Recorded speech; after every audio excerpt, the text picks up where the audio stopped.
北约首次举行关于台湾问题的会议，而又以武力干涉台海问题无关，他们到底要干什么？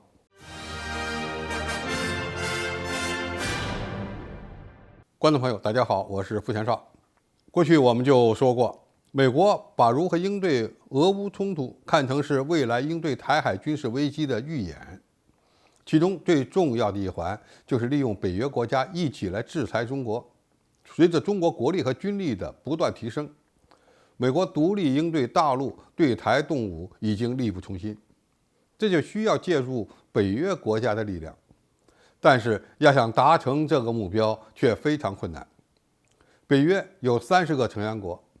其他国家对于与远在东北亚的中国发生冲突，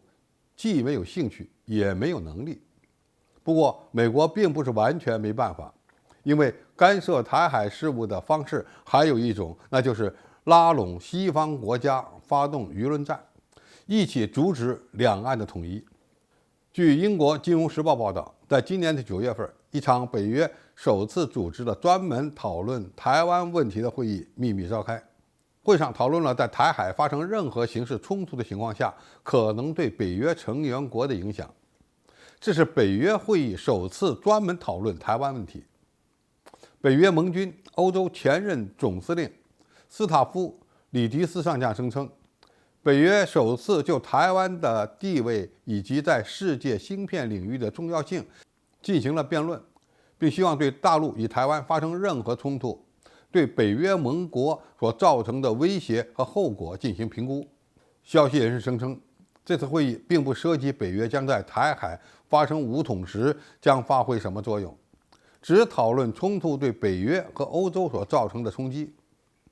看到这个消息，估计国内的很多网友又要气炸了。北约这是要下场干涉台海事务吗？其实呢，还不能完全这么理解，因为美国推动这场会议的目标昭然若揭，但是以北约下场干涉台海事务的可能性呢，仍然差距甚远。首先，美国已经把台湾问题国际化当成其外交战略，其核心目标还不是拉着北约下场武力干涉台海事务，而是要通过制造舆论的方式阻止中国大陆可能进行的武统行动。就这场会议本身而言，他们只讨论了事态的影响，而不是如何干涉事态的发展。这就是美国玩舆论战的技巧，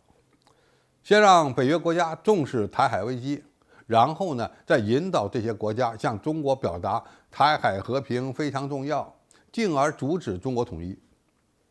其次，美国希望通过这样的会议，让中国与其他北约国家发生争吵，从而达成拉拢西方国家遏制中国的目的。我们一再强调，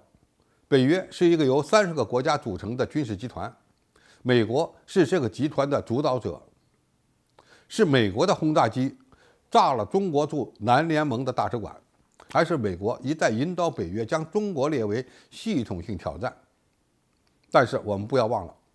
北约除了美国以外，还有29个欧洲国家，他们恐怕对与中国打仗没兴趣。毕竟北约是北大西洋国家组成的军事集团，中国远在太平洋对岸，对这些国家根本就构不成任何威胁。中国与北约如果无法进一步对立起来，美国的办法就是让两者先吵起来。当我们把北约国家放在一起骂时，可能就上了美国人当了。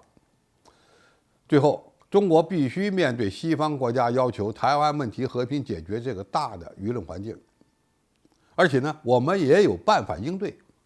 当美军武力干涉台海问题能力不足时，强调台海危机对世界经济造成冲击，就是美国人想出的一个办法。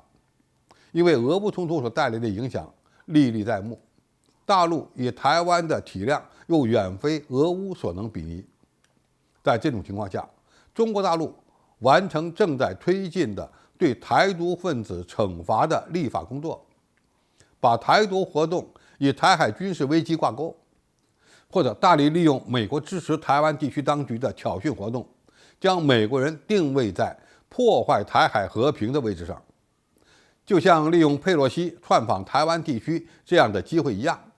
当西方国家都认为是美国在制造台海危机时，等到台海危机真的到来了，